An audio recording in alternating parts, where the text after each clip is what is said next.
जय जितवाहन बाबा की जय, जय जितिया माई की जय। आप सभी को एक जितिया की कहानी सुना रही हूँ। चिल्हो सियारो कहानी सुना रही हूँ। जो कहानी जो ये है चिल्हो सियारो कहानी, ये मेन है, सबसे मेन कहानी चिल्हो सियारो की है। बहुत अच्छी कहानी है।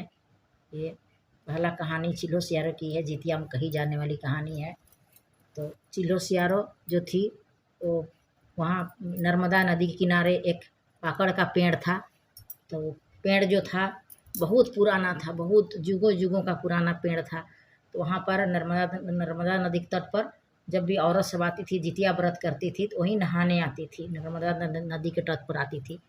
तो बहुत विशाल पेड़ था पाकड़ का, नर्मदा नदी किनारे।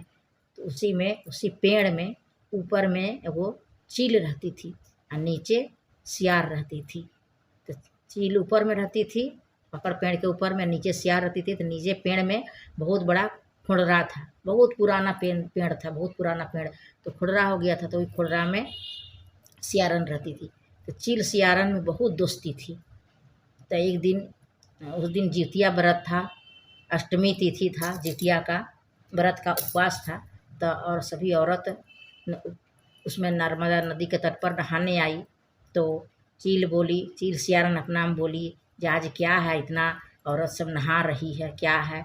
तो चील बोली सियार से, जो आज जितिया पर्व है, सभी जितिया पर्व हम कर रही हैं अपने बाल बच्चा के लिए, दीर्घायु के लिए, लंबी उम्र के लिए, संतान के लिए। तो जितिया पर्व का सब नहाने आई है, सब जितिया पर्व करने वाली सब है औरत। तो बोली का जे हम चील सियारन में बहुत मित्रता थी। बोली हम दोनों भी जितिया करेंगे तो अच्छा होगा, हम लोग का बाल बच्चा नहीं है, बाल बच्चा होगा।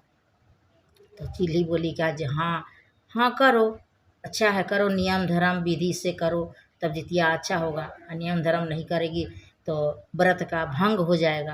तो हम दोनों मिलकर जितिया करेंगे। तो चिल्ली जो थी पूरा दिन उपवास रही, नहा धोआ के रही, पूरा दिन उपवास रही। सियारन भी पूरा दिन उपवास रही। उसके बाद जब रात हुआ, आधी रात हुई, तो उसी दिन एक राजा का लड़का मरा हुआ था। तो वो उस दिन राजा का लड़का मरा हुआ था, तो वो वहीं नदी के तट पर जलाया था।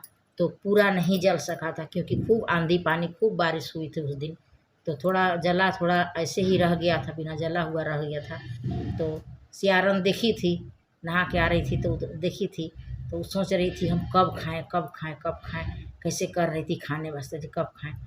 लेकिन चिल्ही तो उसको बोल दी थी नियम धर्म से करेगी तो ठीक है, नहीं नियम धर्म से करेगी तो पर्व का तुम्हारा भंग हो जाएगा, पर्व टूट जाएगा। सियारन बोली हाँ